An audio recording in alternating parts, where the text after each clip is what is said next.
I thought my first few weeks in my new apartment would be full of creativity finding situations that made money.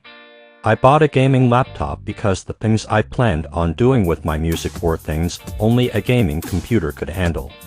I had a small workstation neatly set up in my small apartment. I was ready to make the second part of my life epic. And for added inspiration, I lived upstairs from a liquor store. My goal's my own place and money. After a few days, it hit me like a ton of bricks. I was alone. No one to wake up next to. No kid, not even a pet. Reality started to sink in. I didn't know being so alone felt like this. It was a loneliness I'd never felt before. I wasn't going to do anything to myself, it was a discomfort. A feeling of not wanting to be around. Or that the world would be better off without me. I remember falling asleep, saying to myself that I didn't want to be here anymore. A few hours later, the fire alarm for the building went off loud and jarring. I jumped out of bed, ran out the door, and down the stairs to the sidewalk. As I looked around, I saw the only people outside were one of the managers and me. I looked at him and asked, "I guess we're the only ones who heard it?" "No," he said. "People here pull the firearm and wait for others to run out of their apartments so they can rob them." I thought, thank God I locked my door before I came outside. Then I realized I didn't have my keys. The manager had to come across town to let me back into my own place. When he showed up, he looked pissed that he had to come back. He asked in an annoyed tone, "You didn't take your keys?" "No," I said. "I didn't want to die." We never found out how that alarm went off. I'd like to think someone greater than me had to hear me get my priorities straight.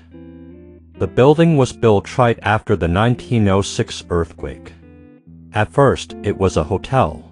Once the Great Depression hit, the rooms were divided and made into smaller apartments. As the years passed and UC Berkeley became a popular school to attend, it became more and more geared toward college kids.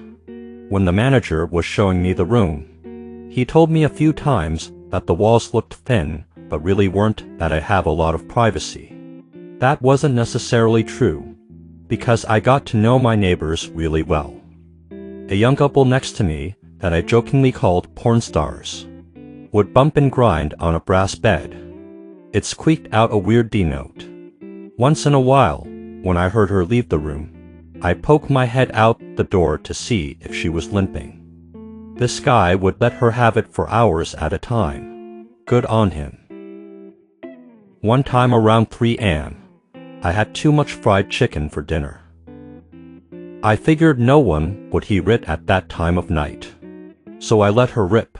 Seconds later, I heard a woman's voice yell, "You!" The homeless outside the building kept things entertaining as well. For the first few weeks, I'd hear a guy yell, "Be faithful" from every night. Finally, one evening after hearing him say, I yelled out my window, "You got that right, motherfucker." That was just a little bit of the crazy shit that went down there.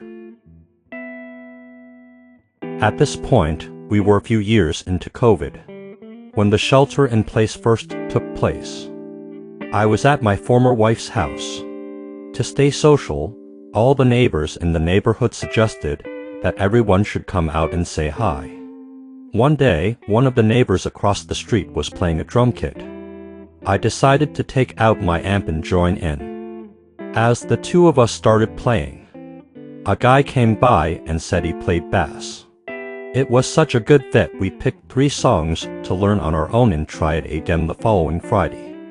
Soon, every Friday we were playing on the street corner for an hour. Shortly after the dad COVID ban started, I was asked to join a King Crimson knockoff sounding band. 2 bands, my own apartment, things were going good. I met a woman on social media, and we started talking more and more. She was in the Midwest, but the talks got pretty heavy. It was clear early on that we were both dealing with the same things. In regard to drugs and alcohol, she had several similarities to me rehabs. and all the things that go with it. As a matter of fact, we went to the same rehab, just missing each other by weeks. At times when we talked, she would just go quiet and even hang up the phone. Once again, me being in the position I put myself in with drugs and alcohol, I was in no room to judge. The next 2 months were filled with drunken arguments and trips that never went through. On New Year's Day, I was going to visit her, but I canceled because she was hospitalized for acute withdrawal syndrome. Since my split from my wife, I've had 2 or 3 really bad relationships. I wanted stability again, and at this point I was ready to try to make anything work. In the middle of January, I finally hopped on a plane and flew out to see her.